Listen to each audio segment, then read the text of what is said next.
What up? Cards of Cannabis, Season 3, Episode 7. Let's get it on. Man, summertime is rolling.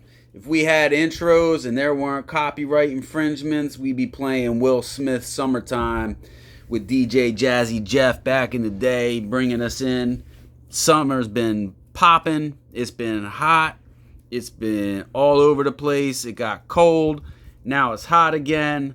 You might hear some thunder. It's all rolling in together today.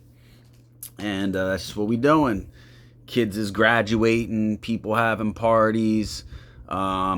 Kids is home. You know, kind of locked up a little bit. Can't do too much. Get out and about. But it's all good in the hood. And I hope you all enjoying your summer as well. Shout outs to the sponsors, avagrace1.com, hooking it up as usual. Excess Energy, especially the CBD. Had a migraine this morning, handled that. Who else we got in the sponsorships? Perfect Blast. Holler at y'all, Perfect Blast. Check them out on the gram or on X. And now that we got the bases covered. There's been a lot of talk recently here. I'll get into the card side first, then we'll wrap it up with the cannabis side. All this goat stuff, and then they come out and I don't know what they did, maybe a revamp. First off, I'm salty. NBA Finals concluded, championship, new champions there in Oklahoma, SGA, and I'm pissed because I ain't got any of his good stuff. And I thought I had all aspects covered in my collection, and we found a massive chink in the armor because, I got some small SGAs, but I didn't have him or Tyrese or any of them dudes, any of their what I should have. We're talking base Prism 10s. I pride myself on every person that I collect. I make it a priority to make sure that I got at least the best rookie card at the base level, at the highest grade, just for me personally, I'll make sure with Cobes, you got to have the tops, but there's certain cards one I'm going to be pulling up here, where it's you got to have that card, and you need to have it in a timely fashion because price appreciation can get out of pocket. Somebody that I noticed appreciated seriously, and then with the COVID pump, prices took off even more, but that was Giannis Antetokounmpo. And now his prices have cooled down. The buddy got the chip, though. I couldn't believe how much they cooled down after he did win the chip. But look at what Nikola Jokic's base prisms are pulling. Even his Prism Select. And so base prisms to me, for anybody 2009 and up, because prior 2009, you had to have the tops. Ideally tops chrome, right? You wanted maybe ideally a refractor if it was possible. And then obviously with prisms, you want that gold prism. So if lucky, you get the silver prism, right? And those cards to me matter. So, and it has to be a 10. I'm going to show you something where numerically, to me, condition means more than having a 10. Obviously, I want the 10 of this card I'm going to show you because it goes into a recent debate. But I'm just venting about me for some odd reason. Listen, as Tyrese Halliburton, you shocked all of us, bro. You're good, but we didn't know you was going to go the distance. So kudos to you, cuz. But SGA, bro, you've been creeping, and we knew about you. You weren't a surprise. And kudos to you as well, bro. But I want to apologize to Shai Gilgeous-Alexander for my tardiness in purchasing your products. But I think you've earned it. So I'm going to be taking some of the fat off of a couple of my other players' collections Because that ties into something else too, man. And you hear me talking about SGA, but Tyrese Halliburton, brother, for you, my prayers go out to you, bro. That is crazy. Like earlier this year, we had the bicep tendon tear. So I feel like I kind of have a little understanding of what maybe discomfort you were experiencing, frustration you were experiencing. I had a full rupture. So like it literally came up. Thank goodness it didn't pass the joint. It got stuck up in the joint as opposed to retracting all the way up. The bicep tendon, there's only two tendons in the body that cross over two joints, bicep tendon being one, down in the hip is the other. So when I had it surgically repaired, I was like, man, this is it, man. My days in the gym and lifting heavy are over. And today I just got back where we were December 13th, 15th-ish, the injury took place. We were January 13th, we took surgery.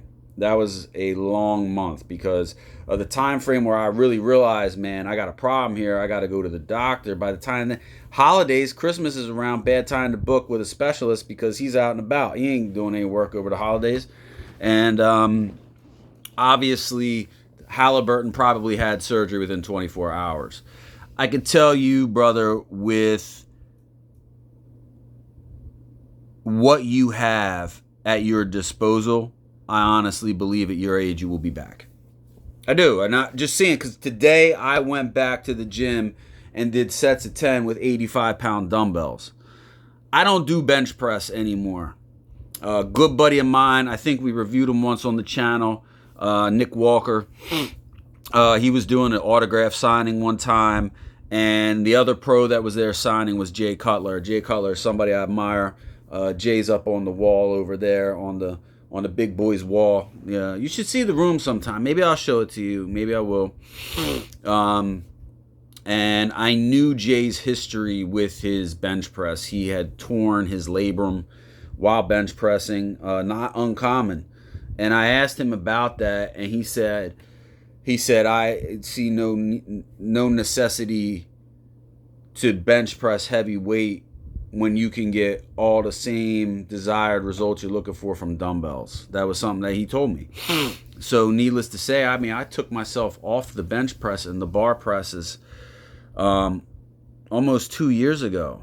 Like, I haven't touched the bench press in over 2 years, and that's why I was very upset when I tore my bicep. It made no sense. I didn't know what I had done, where I may have beat it up or whatever. I don't know. Maybe it just been God saying, yo, you need time, sit and time out for a bit. But needless to say, I got back today. So that was January 13th, and today we are at the last day of June. So within 6 months, and I could feel it. Listen, I could feel that I could have went 100 plus. I did not do it. I'm not ego lifting and nothing, but I knew if I was doing hundreds, it would have got done as well. I just want to go. I'm going to go very slow and methodical. I'm in no rush. I know I'll be back to the 125s, 3 sets of 10. Probably the capacity to do it within the calendar year from today moving forward. I don't know if I'll do it, but just sometimes being able to know that you can do it satisfies, you know, all the angst in the back of your mind. Because when you get in there, man, and you've lived at the time. I told the kid today that knew me and saw me back. He's like, yo, you're back? I said, yeah. And it's like, bro, I was like, you don't understand. It's been since the age of 27. It was at 27-ish, 28. That's when I first bench pressed 315. And 315 is significant because that's 3 plates on the bar. And milestone would be the next. And it took me literally from 27 to 41/42 during COVID to bench press 405. So to add one more plate took me almost 12 years. You're talking to somebody, this is the first time in my life I haven't been in the gym consistently since I was 13. Never have I missed more than 4 days, max maybe 5 for some unknown reason. It's just what I love to do. It's where you would find me. And part of your identity gets wrapped up in that. So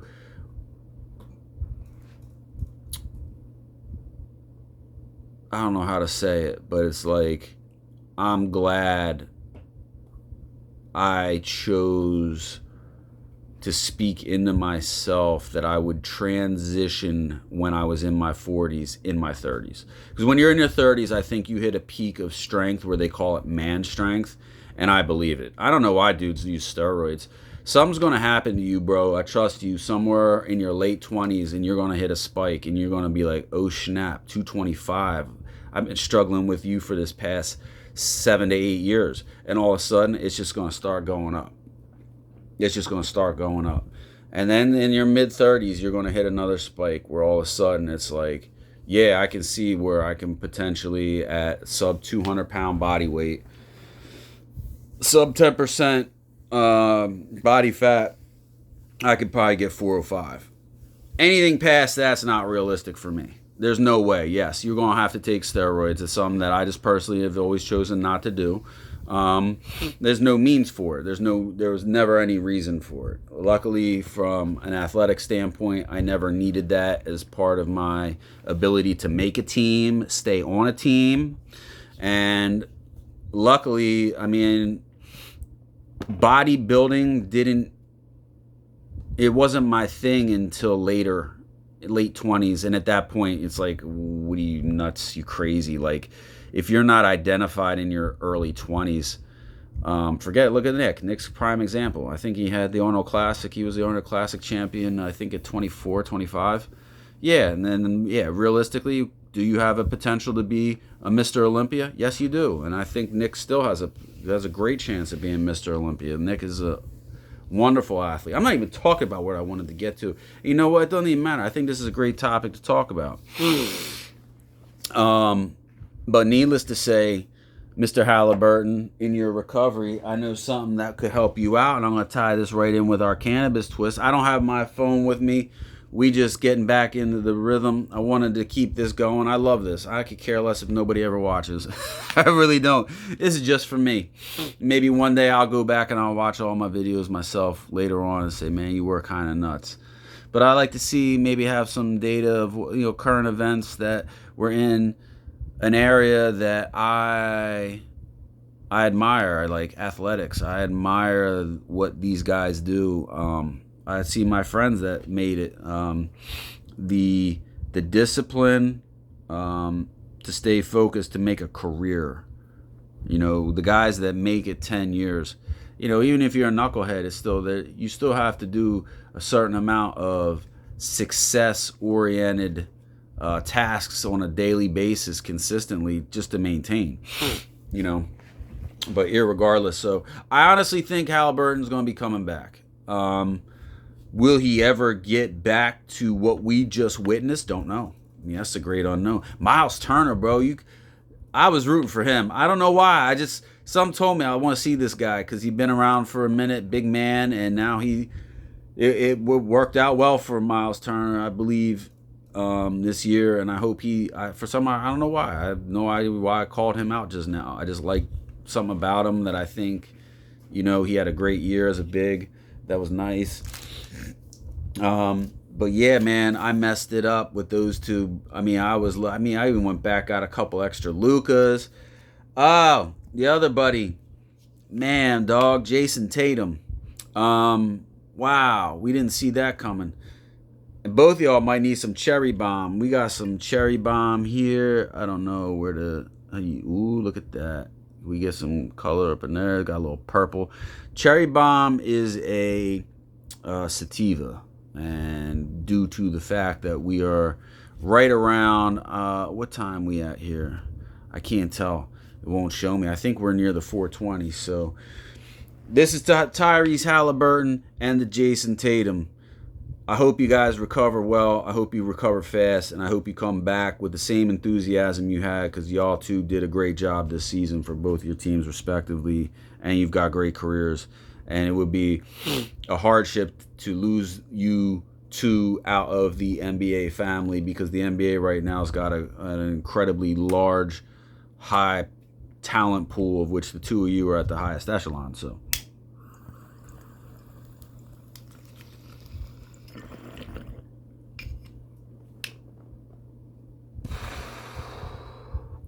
crazy. I can't believe I'm 45 years old, now 46, And I just, for the first time in my life, tore a tendon. Never had a muscle tear. Thank God. I had great strength conditioning coaches in my career. Dan Spittle, Don Olson. Kudos to you guys, brother. In 1996, nobody had strength conditioning coaches at their high school, and you guys went out and got your certifications, and we got legitimately naturally strong because of what you guys taught us. You taught us how to deadlift and how to hang clean, and you taught us how to eat a lot of calories, and that's how we got strong. I learned how to get my protein from Rocky movies. I would put 4 eggs into a milkshake, 1 massive tablespoon scoop of peanut butter, a packet of Swiss Miss, and maybe 1/4 of a half gallon of Breyer's vanilla ice cream. That was the protein shake back then. Guess what, children? I wouldn't put it past you to make that the protein shake of today. Real rap, nothing changed. No one has been able to replicate a protein source comparable to albumin since, and they never will. Let's just call it what it is. I've been in the sports nutrition supplement industry for 20 some odd number of years now, and I've worked with the best manufacturer out the core on planet Earth. There's nobody that has the money to enter into that space to develop the technology to compete with their organic, sustainable farming practices.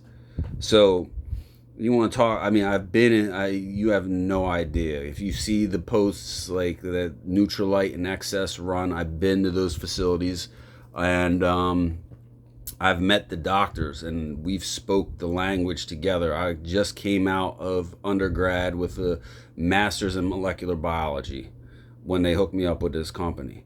So it was like, I've seen it all. I've seen all the competition. I've seen the guys come. I've seen the guys go. I see the guys stay, and I know what they do, and I know the separating factors. And it's like, there's nothing that's ever going to replace eating whole foods and working out hard for all you young bloods that are trying to make it. And I only say that because I went back to the gym again today, and people were like, "Whoa, you look like you've been pumping up." I said, "Cuz this is the first time I've been here in 6 months. Where have you been? You didn't." Like, "Oh, yeah, bro, we haven't seen you in a minute." That's right.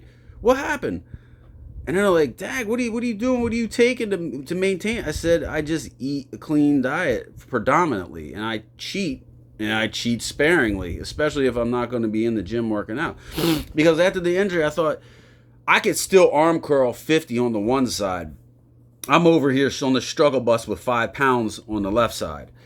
And it came down to it. I was like, I'm not going to be that lopsided. I'm just going to stop both sides and give it a flat 6 weeks of nothingness, just body recovery on its own with no resistance coming in at all to hinder it. And it honestly was not easy to do that. You'd be like, it's like weird. Your arm starts looking for things to do. But now that we're progressively moving forward to have a balanced conditioning, recovery, and redevelopment of strength. So we'll be proportionate. But, man, I couldn't imagine what it'd be like to be back in some of the places where these athletes are doing their recoveries. I used to love doing that stuff. I used to work with a lot of my buddies that were at that level in 3 different sports. I worked with guys, and I did get into some of the local sports facilities, and even back in 2001, 2, and 3, it was like, man, it's like, this is ahead of what you and I now have as just regular, people going and training. And I was like, man, I'd love to get in to see what big money is doing to stay ahead and to help guys recover holistically. We all know what they do. It's not hard. I mean, I told you I was boys with Nick Walker. What, you don't think I remember the whole Boston Lloyd Nick Walker era? If you rehash that up, it's like Boston Lloyd, man. It was like I couldn't believe what that guy took. I hope he's still alive. Because a lot of guys in the bodybuilding field, they really damaged themselves to the point of the show was over. So yeah, so I don't see a reason for it, man. Recovery's been great. I had a whole nother topic. I'll give you a segue into the next one. We were going to talk about this discussion because I guess it was on the Gills Arena I was watching. They must have rehashed the NBA Top 75 or something. And the conversation of AI and Scottie Pippen came up. But I was going to do some old AI cards. But I'll give you a little... We'll pick that up on the next one. But it's good to see y'all. Hope your summer's rocking. We'll see you at the top. Peace.